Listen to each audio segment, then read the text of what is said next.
ഇന്ന് എന്താ കഴിച്ചെന്ന് കണ്ടാലോ? രാവിലെ തന്നെ ചായയായിട്ട് ഞാൻ ഇറങ്ങി. എന്തിനാ?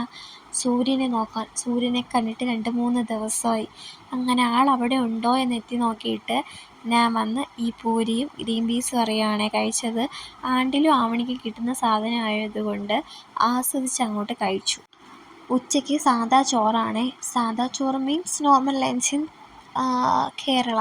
തെറ്റാണോ ശരിയാണോ എന്ന് അറിഞ്ഞുകൂടാ. എന്നാലും ചോറ്, പൊരിച്ച മീൻ, അച്ചാറ്, ഈ ഒരു തോരൻ, മറ്റേ ഈ കത്തിരിക്ക പൊരിച്ചത്, ഇതൊക്കെ കൂട്ടിയാണ് ഉച്ചയ്ക്ക് കഴിച്ചത്. അത് ഞങ്ങളുടെ നീലാകാശം. നല്ല രസമുണ്ടല്ലേ? വൈകിട്ട് കട്ടൻ ചായയും ഈ ഒരു മധുരക്കിഴങ്ങും. ഇതുപോലുള്ള ഐറ്റംസ് ഒന്നും എൻ്റെ ഡിക്ഷണറിയിൽ ഇല്ലാത്തതാണ്. പക്ഷേ എന്തോ സാഹചര്യങ്ങളുടെ സമ്മർദ്ദം മൂലം ഇപ്പോൾ അതൊക്കെ കഴിച്ചേ മതിയാവും. അങ്ങനെ അതുകൂടി അകത്താക്കിയിട്ടുണ്ടായിരുന്നു. എന്നാലും നമ്മുടെ ടേസ്റ്റ് ബഡ്സിനിടയ്ക്ക് ഒരു സ്റ്റിമുലേഷൻ കൊടുക്കണമല്ലോ. അതുകൊണ്ട് ഈ ഒരു ചിപ്സ് എടുത്ത് കഴിച്ചിട്ടുണ്ടായിരുന്നു. ആരും കണ്ടില്ല.